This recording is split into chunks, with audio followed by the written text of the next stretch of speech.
So I finally got a tripod, proper thing. I was using a mic stand that I had for trumpet recordings and stuff. It's come with a ring light, which is really cool, except like I now look like a Blade Runner replicant. In my eyes, you can see the sort of the reflection of the light. Is that going to be an issue? It should be fine. It should be fine. If you're watching this video, you've probably heard of D&D, Dungeons and Dragons, from God, there are so many different things that D&D is in nowadays. Stranger Things made it really popular. I know Critical Role has gotten really massive lately, or maybe you're listening to one of the thousands of D&D podcasts that are out there, NADPod or The Adventure Zone, or maybe you have a friend or someone who doesn't shut up about their goddamn D&D game. So you thought, I want to maybe check out this game, what it's about, what's going on, and maybe introduce my friends to it. You get your friends together, you tell them about the game, they say, yeah, that sounds kind of cool, but you're gonna run it, right? And you have found yourself in the situation that many people get when they think about playing D&D. I was in the situation 2-3 years ago when I first started. I mean, I had heard of D&D. I read a lot of books, got my Lord of Rings, of fantasy stuff, so I had an idea of what was going on, but I had never really actually played the game. I had seen it in various mediums, so I decided that I would sit down and I would introduce my friends to it, which naturally meant I was going to have to run the game. And that's why you're here as well, is because you want to learn, how do I run D&D? And the first thing I'll say is that it's actually so much easier than you think it is. You look at something like Critical Role, which is incredibly expansive. You have all these voice actors doing amazing role play. Matt Mercer is the master of doing different voices, and you think, oh, I've got to do that. You really don't. You absolutely don't. And you need to stop thinking like that, because that's going to really ruin things for you.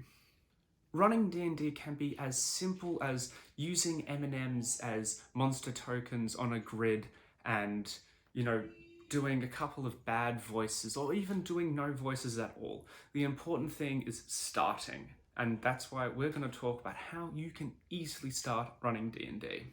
So right off the bat, you have a couple of options of what you could use to get you into the hobby. You could use turn it around, use the starter set, which is very good. I've used that. It's a good way to get started. There's also the Essentials kit, which is similar. I found this one a little more difficult to sort of use to get me into the game. I am a really big fan of the starter set. It's what I use to get started. It comes with pretty much everything you need. It's got pre-generated character sheets. Fantastic. You can see that these have all been used from 2 years ago when I first started, but it comes with pretty much everything that you could possibly need to get into the game. D&D itself is notorious for having this big, thick rules manual that people say you have to read every single page before you start running. But really, if you're just starting, you're probably not going to need half of the stuff that's in there. You're certainly not going to need the spell descriptions of everything up to and including Power Word Kill and Meteor Swarm. You don't need that.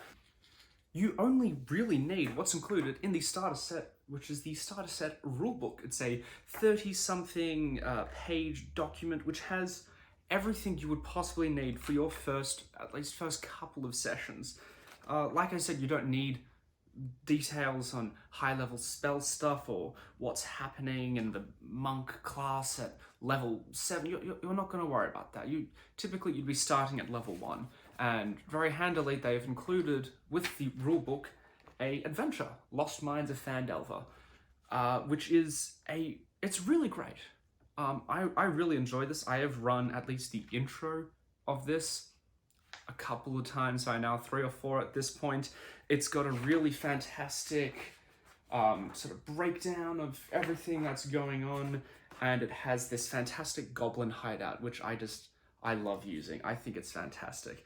And it's it's got all of the information you can possibly need. You do not need to buy anything else. It comes with all of the monster stats. The rulebook comes with explanation for characters, for how to do things as simple as moving around to combat, you are obviously going to have to do a little bit of reading, at least reading through the starter rulebook so you're familiar and comfortable with what's going on in the moment when you're actually running the game. If you're not sure of a rule, you do not need to stop the game and flick through the rulebook and try and find exactly what's going on.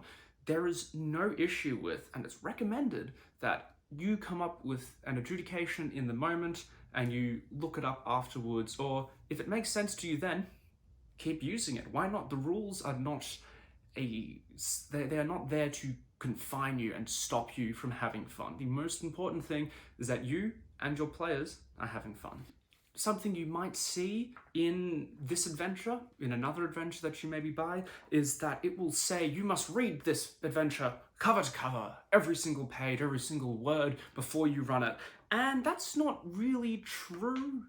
There is a lot of content in adventures, or in modules as they're often called, and stuff that you are absolutely not going to need, or stuff that maybe you don't like the sound of and you're not going to use, or stuff that's just not going to be relevant for a very long time. You are not going to fight the evil guy in Lost Mines of Phandelver for quite a few sessions, so do you really need to be thinking and preparing him now?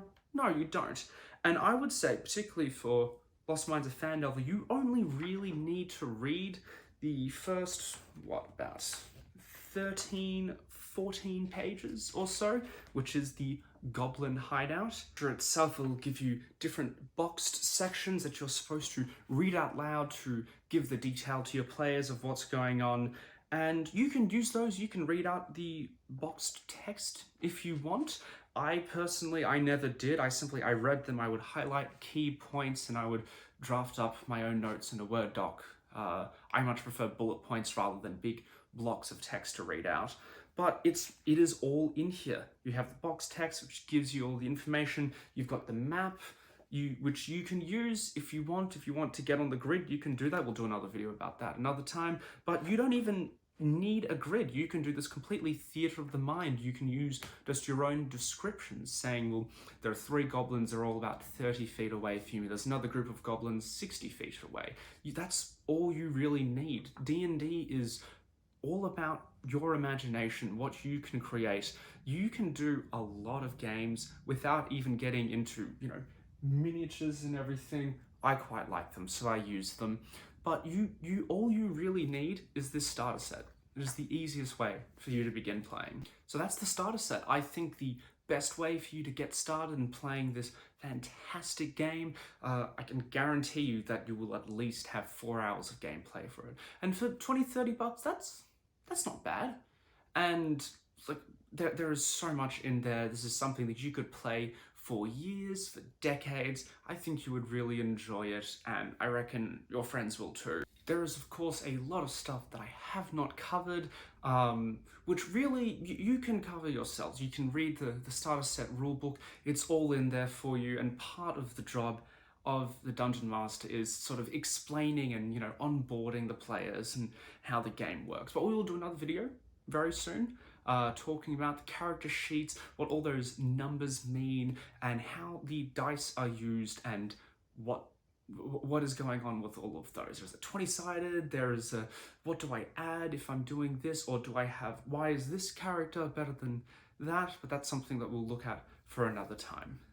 I am trying to keep this video kind of short. I'm aware that the first video I posted was 20 minutes long, which is a very long time, so I'm hoping this one's a little shorter and punchier. If you like this, you can do all of the usual YouTube stuff, and I will see you guys some other time.